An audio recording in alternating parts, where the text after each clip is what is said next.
Gen Zs में इन्होंने पोल किया था और उनको लगता है अगर मैं रिलेशनशिप में एंटर करता हूँ विद अ गाय और अ गर्ल, मेरी जिंदगी उसके बाद बहुत अच्छी हो जाएगी, और ये बात गलत है। जेन जी में एक्सट्रीम्स है, राइट? या तो बहुत कुछ हो रहा है या कुछ भी नहीं हो रहा। Correct. I have a fear that Gen Z are the least resilient generation that I've ever seen. Google Gen Z trends right now. Gen Z. Gen Z. Gen Z. Gen Z. Gen Z. Gen Z. Gen Z. Gen Z. What is Gen Z? 1995 से लेकर 2012 के बीच में जितने भी लोग पैदा हुए उन्हें बोला जाता है Gen Z।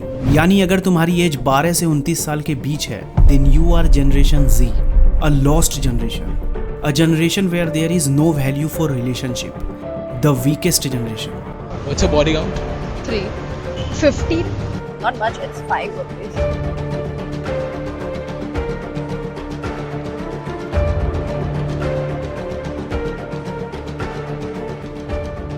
तो आखिर Gen Z में ये इतनी प्रॉब्लम क्यों है और इसके पीछे क्या रीजन है?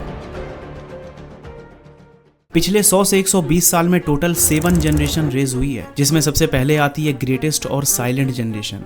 इन दोनों जनरेशन ने सबसे ज्यादा मुश्किलों का सामना किया। साल 1901 से लेकर 1945 तक 2 वर्ल्ड वार हुए और बहुत सारे कंट्रीज उस वक्त फ्रीडम के लिए भी स्ट्रगल कर रहे थे। उस टाइम पर इंडिया का सबसे बड़ा चैलेंज था ब्रिटिश कॉलोनियल रूल, जो यहाँ के लोगों और रिसोर्सेज को एक्सप्लॉइट कर रहा था और देश के हर कोने में ऑपरेशन और इनजस्टिस फैल चुका था। बहुत सारी चीजें चल रही थी, जैसे कि extreme poverty, Bengal famine, Holocaust, kamikaze suicide bomber, Jallianwala Bagh और ऐसे बहुत सारे चैलेंजेस। ये जो 1945 और 1980 के बीच की जनरेशन थी, इस जनरेशन ने सबसे ज्यादा चैलेंजेस को फेस किया, सबसे ज्यादा क्राइसिस देखा और बहुत सारा मेंटल प्रेशर झेला। लेकिन इन सब प्रॉब्लम के बाद भी इसी जनरेशन ने हमें आजादी दिलाई और हमारी न्यू जनरेशन के लिए एक बहुत अच्छी फाउंडेशन तैयार की। इसलिए इन्हें ग्रेटेस्ट जनरेशन कहा जाता है, जिसका रिजल्ट है कि आज जेन जी के पास इतने सारे रिसोर्सेज हैं, easy information access, progressive social environment, remote work और बहुत कुछ।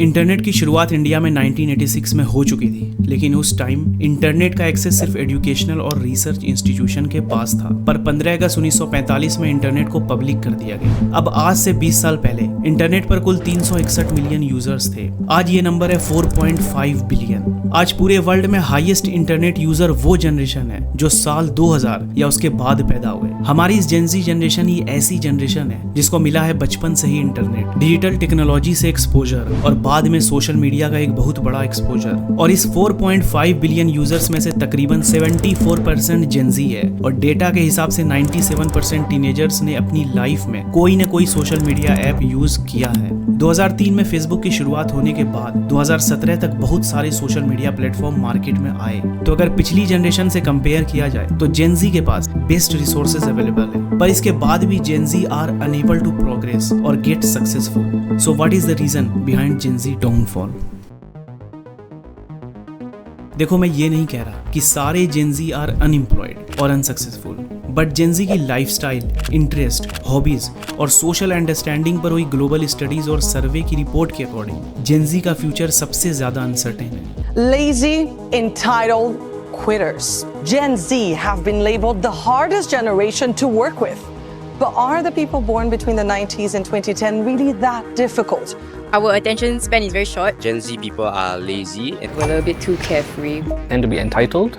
They tend to not be loyal. And a survey reported that 3 in 4 managers find that Gen Z is the most challenging generation to work with. और भी कई सारे factor और सर्वे इस चीज को प्रूव करते हैं, लेकिन एक ऐसा मेजर फैक्टर है जिसको हम डेली बेसिस पर यूज करते हैं और चाह कर भी हम इसे क्विट नहीं कर सकते।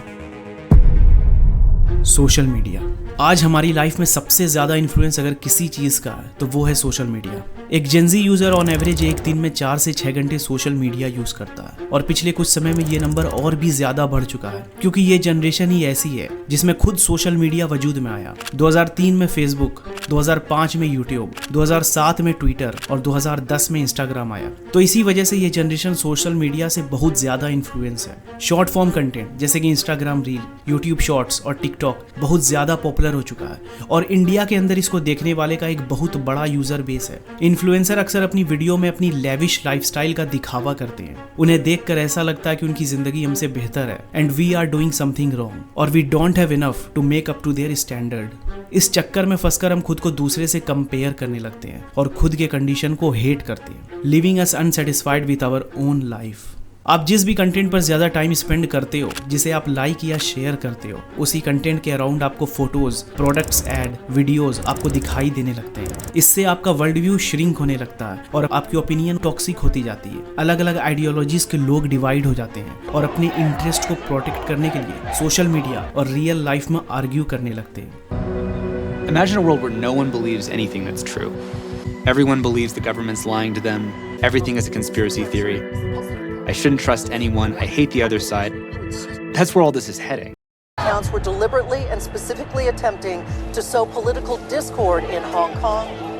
अब एक स्टडी में यह भी पता चला है कि ट्विटर या किसी और सोशल मीडिया प्लेटफॉर्म पर फेक न्यूज 6 गुना तेजी से फैलती है compare to real news. Social media platform का एल्गोरिदम बायस्ड है टुवर्ड फेक न्यूज। जब एक चीज कई गुना तेजी से वायरल होती है तो उसके बारे में कॉन्स्पिरेसीज क्रिएट होती है और लोग एक दूसरे से आर्ग्यू करने लगते हैं।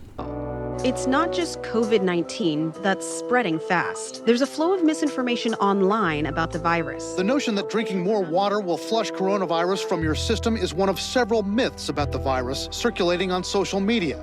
People have no idea what's true, and now it's a matter of life and death. The sources that are spreading coronavirus misinformation have amassed something like 52 million engagements. अब इतनी सारी प्रॉब्लम के लिए कुछ चीजें बताऊंगा सॉल्यूशन के तौर पर। सबसे पहली चीज है, escapism should not be an option. इसका मतलब ये है कि अगर तुम्हारी लाइफ में कोई भी प्रॉब्लम चल रहा है तो तुम्हें एस्केपिज्म का सहारा नहीं लेना है। एस्केपिज्म बहुत सारे टाइप का है। एस्केपिज्म पॉर्न का, ड्रग्स का, अल्कोहल का, सोशल मीडिया का।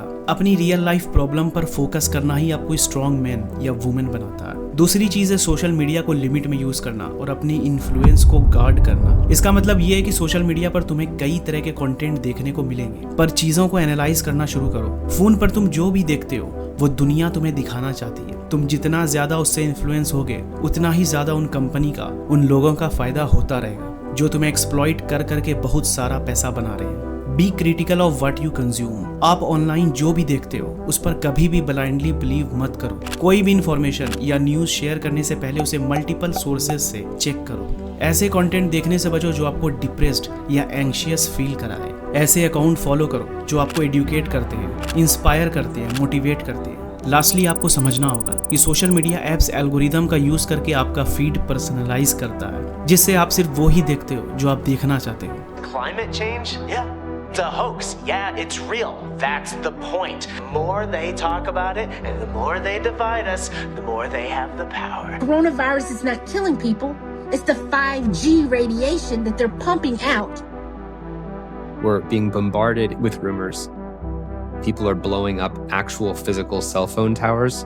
We see Russia and China spreading rumors and conspiracy theories. What we're seeing with COVID is just an extreme version of what's happening across our information ecosystem.